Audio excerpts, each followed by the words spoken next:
অধ্যায়ের নাম হচ্ছে লম্ব বৃত্তাকার শঙ্কু। তো এই অধ্যায়ে আমরা কি কি পাবো?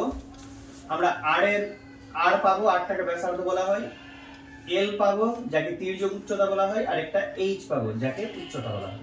ঠিক আছে? তো দেখ একটা জিনিস, যে পার্শ্বতল বা বক্রতলের ক্ষেত্রফল যদি আমরা বার করি, তাহলে এখানে আমার পাই, সব ক্ষেত্রেই কিন্তু পায়ের মান হচ্ছে 22/7। যেখানে যেখানে পাই দেখতে পাবি সেখানে কি বসাতে হবে? 22/7 বসাতে হবে। এবার দেখ পাই গুণিত আর এর মান আর এল এর মান জানা থাকতে গেলে আমি বক্রতলের ক্ষেত্রফল বের করে নিতে পারবো।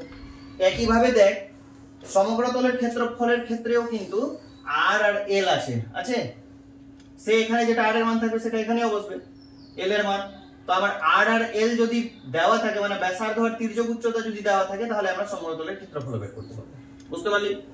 এবার হচ্ছে আয়তন।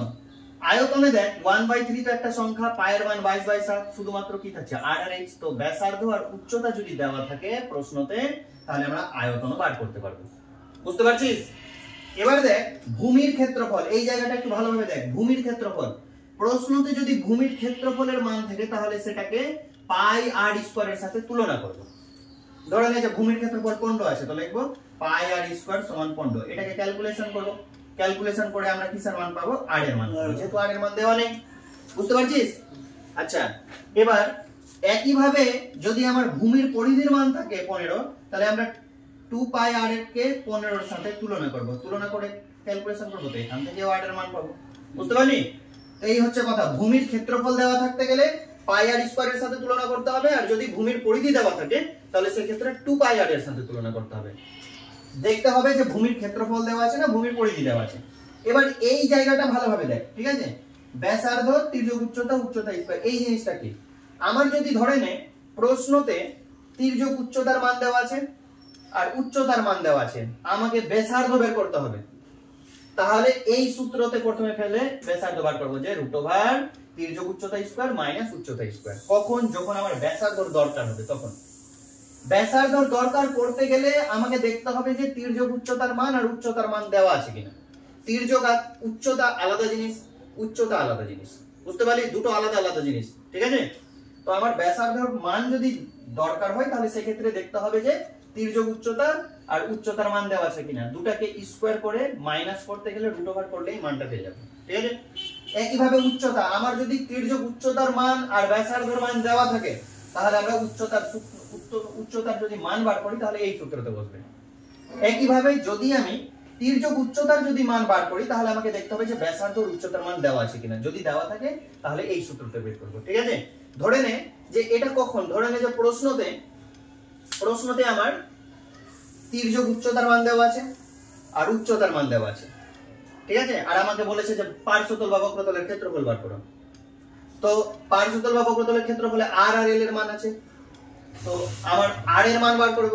তো আমার তো আর এর মান প্রথমে এই সূত্র দ্বারা বের হবে, কারণ প্রশ্নতে তো আর এর মান দেওয়া থাকবে না। ঠিক আছে? যেমন একটা প্রশ্ন দেখ, ধরে নে দেওয়া আছে যে এল এর মান দেওয়া আছে 15, এইচ এর মান দেওয়া আছে 4, আর বলেছে যে পার্শ্বতলের ক্ষেত্রফল বার করো, বা সমগ্রতলের ক্ষেত্রফল বার করো, সমগ্রতলের ক্ষেত্রফল বার করো। তো সমগ্রতলের ক্ষেত্রফলের সূত্র কি রে? পাই আর ব্র্যাকেটে আর প্লাস এল, এটা আছে। তো আমার কি কি লাগছে? আর এল লাগছে। তো আর মানে ব্যাসার্ধ, আর এর মান কি দেওয়া আছে? নাই। তো আমাকে এল আর এইচ দ্বারা আর এর মান বের করতে হবে। তো আর এর মানের সূত্র কি আছে? এল স্কয়ার মাইনাস এইচ স্কয়ার। তো প্রথমে আমরা √, দিয়ে এল স্কয়ার মাইনাস এইচ স্কয়ার করলাম। বুঝতে পারলি? তাহলে √, এল এর মান হচ্ছে 15 স্কয়ার মাইনাস এইচ এর মান হচ্ছে 4 স্কয়ার। ক্যালকুলেশন হবে 225 মাইনাস 16, ক্যালকুলেশন করে যেটা সংখ্যা হবে সেটা √, করে আমরা যে মান পাবো সেই মানটাই হচ্ছে কি? ব্যাসার্ধ আর এর। এবার আর এর মান পেয়ে গেলাম, ধরে নে আর এর মান হয়তো 4, 5, 6 যাই পাই না কেন। এবার আমরা ডাইরেক্ট লিখে দিব সূত্র, যে অতএব সমগ্রতলের ক্ষেত্রফল সমান পাই আর ব্র্যাকেটে আর প্লাস এল। এবার পাই এর মান হচ্ছে 22/7 গুণিত আর এর মান ধরলে 4 পেয়েছিস, 4 লিখলাম। এখান থেকে ক্যালকুলেশন করে হয়তো 4 পেয়েছিস। আমি একটা অনুমান ধরলাম কি 4 পেয়েছিস।